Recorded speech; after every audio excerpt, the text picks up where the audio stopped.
Hi guys, my name is Mayana and I just want to start this channel just to talk about things that I like. I like a lot of things like fashion.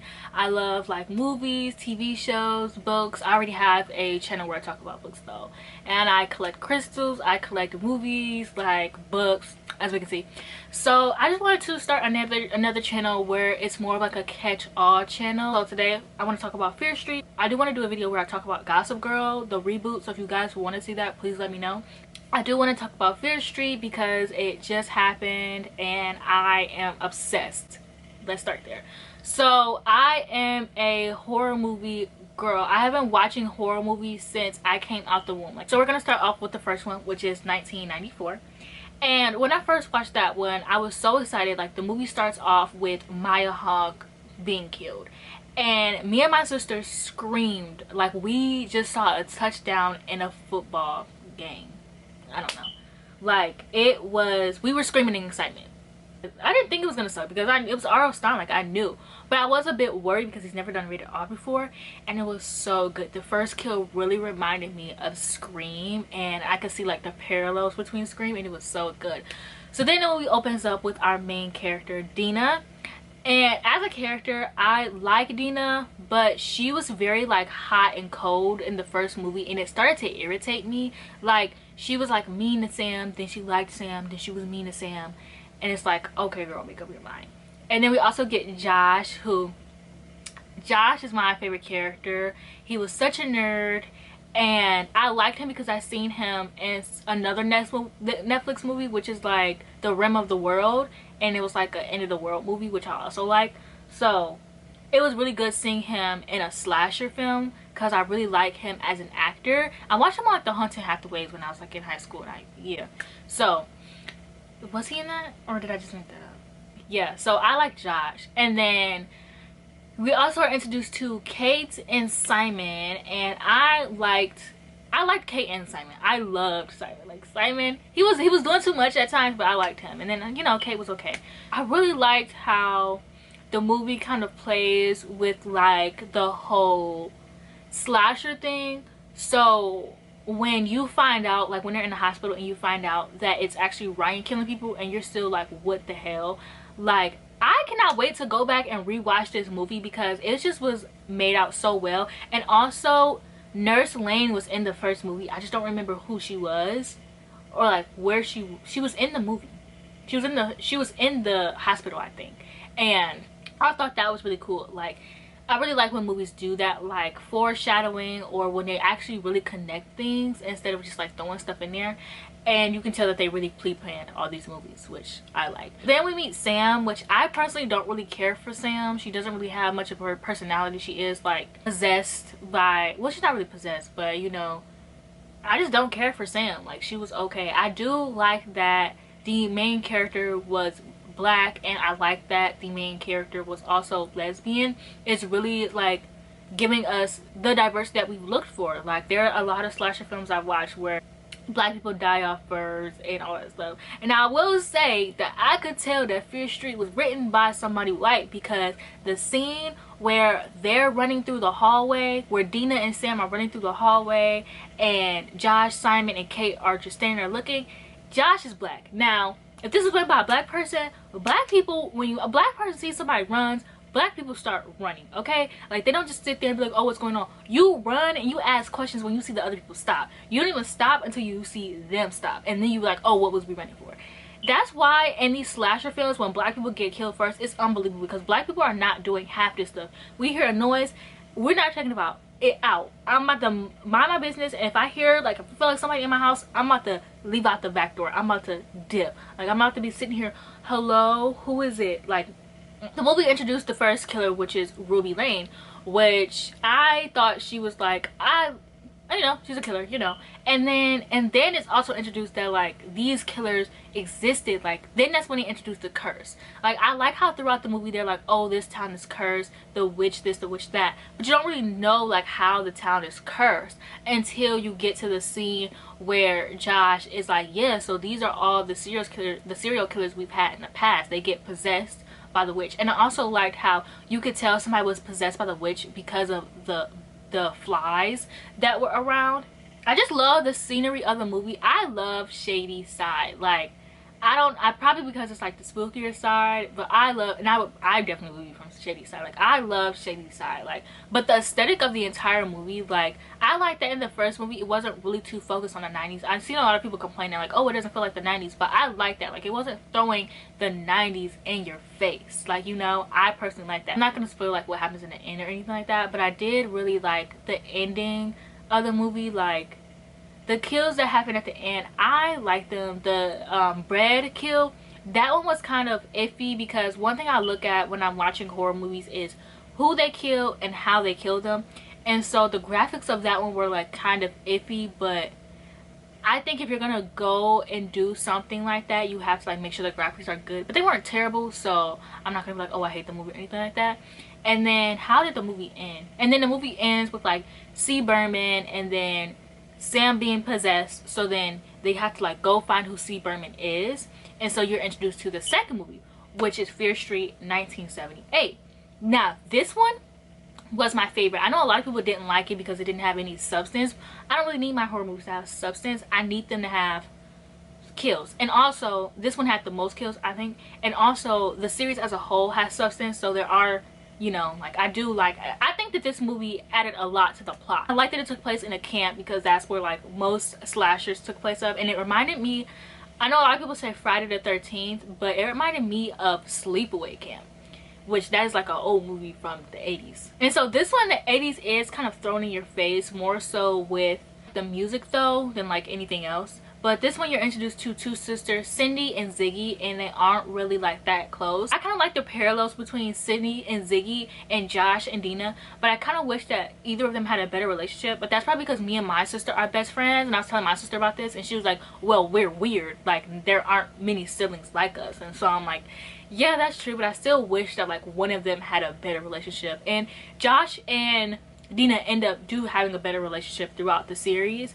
and I really do like that they did that. So yeah, you're introduced to Ziggy and Cindy, the main characters, and Ziggy is my favorite character in this one.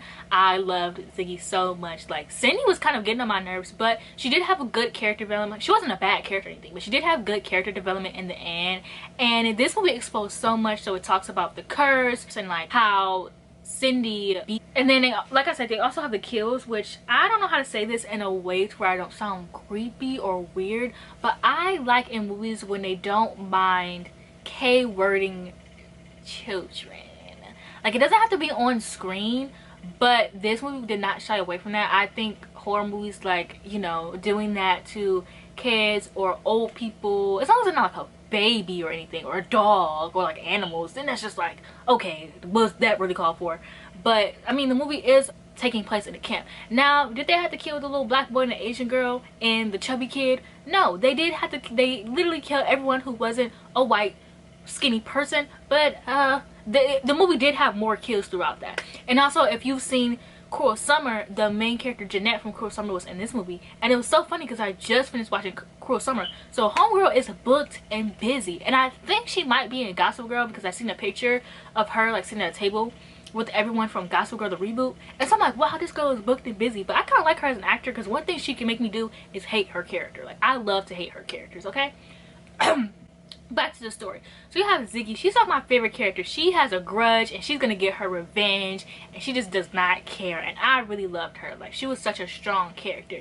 And you're also introduced to Nick. His name is Nick. You're also introduced to Nick Good, which the actor who played him as a teen, oh my gosh, he was so cute. You have like your sex scenes and stuff like that, which they die, which is like my favorite thing in horror movies. Like, I love how like if you aren't like the virgin who isn't drinking or doing drugs, you're gonna die. And I like how it still stuck to that. Like, this one was a classic slasher. I think the first one, like, yeah, people died, but I think like 3 people died in that, like 4 people died in that movie. This one had the more kills. Like, you've seen the bodies at the end of the movie.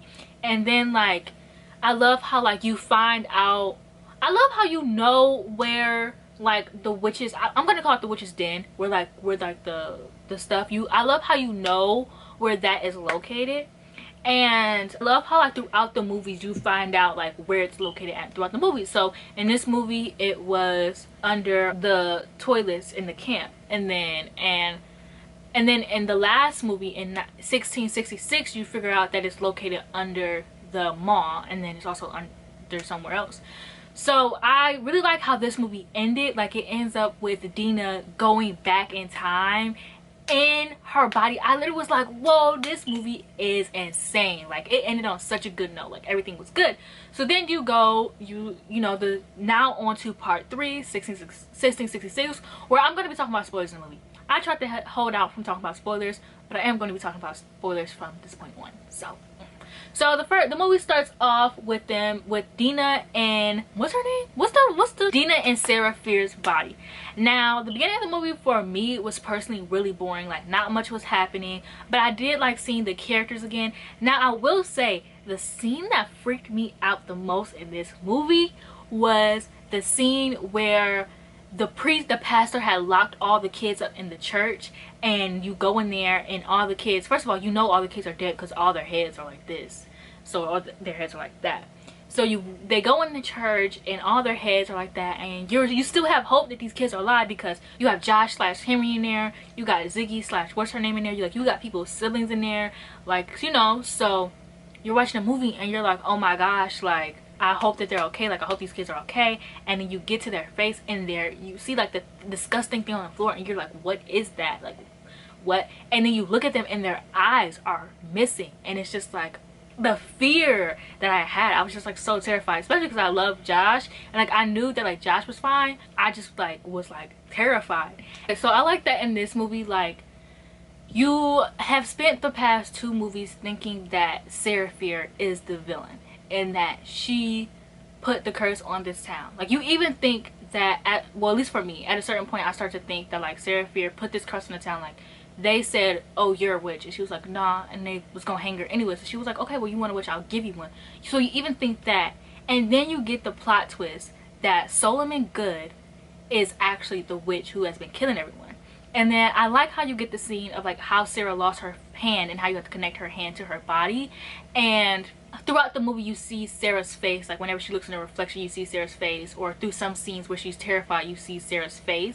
And even the part where Sarah is hung and you get her body. And I do like how like then they went back to like 1994 part 2, and so then you get the knowledge of like Dina has all this knowledge, and like Nick Good is outside, and you're still hoping that he can be good, and then go back, see Berman's house, and like, yeah, it's Nick. And then like, also I forgot to mention, I like the plot twist. I didn't want to mention this in part 2 just in case somebody like still was like watching that part without having seen the movie, but I like how in the end Ziggy is the one that ends up alive, and Ziggy is C. Berman. And so this entire movie, when the movie starts, you're like, oh, so her sister died, so like Ziggy dies, and like you are attached to Ziggy, and you're like, dang, she's gonna die.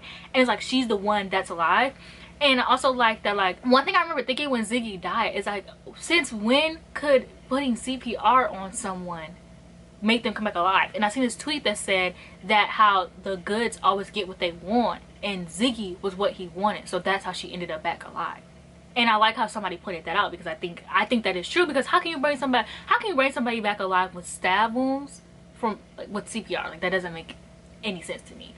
So I do like that plot twist. I don't get why she went by C. Berman. Like, I don't get why she went by her sister's name instead of her own name. But that is just me, I guess. I guess maybe because her sister was the good sister, so she had more. I don't get it. Back to what I was talking about.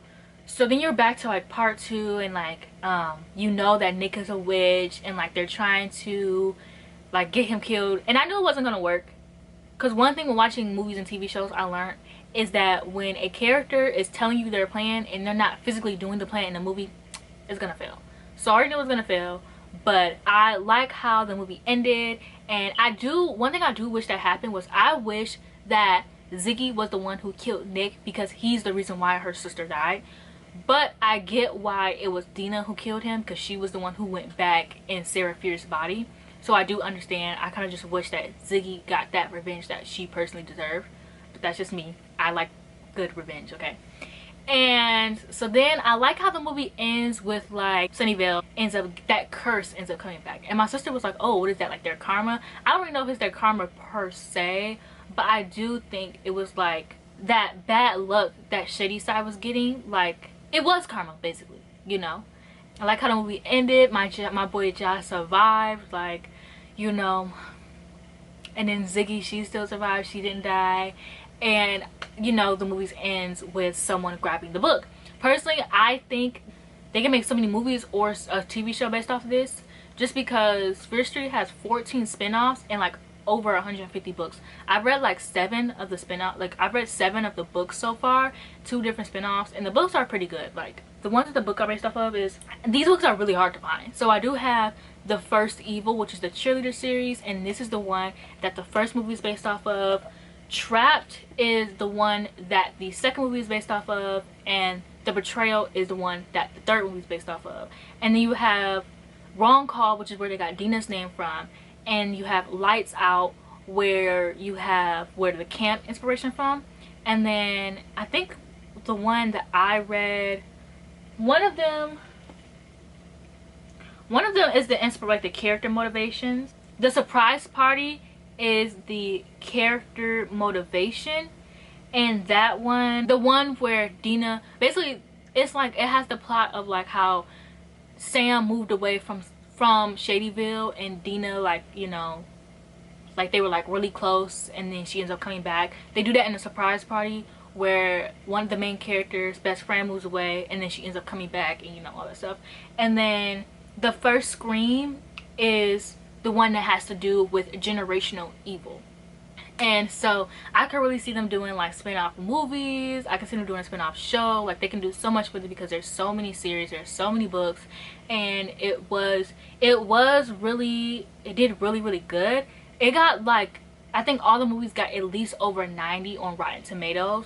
The only thing is that Netflix could easily just not finish it, because Netflix like to just move on from their project. Like I never really see Netflix go back. That's kind of why I wish that this was done by like Hulu or something else, because Hulu knows how to give to the people, whereas Netflix, they like to move on, and they like to just be like, okay, well, this movie did good, we got our money anyways, let's move on.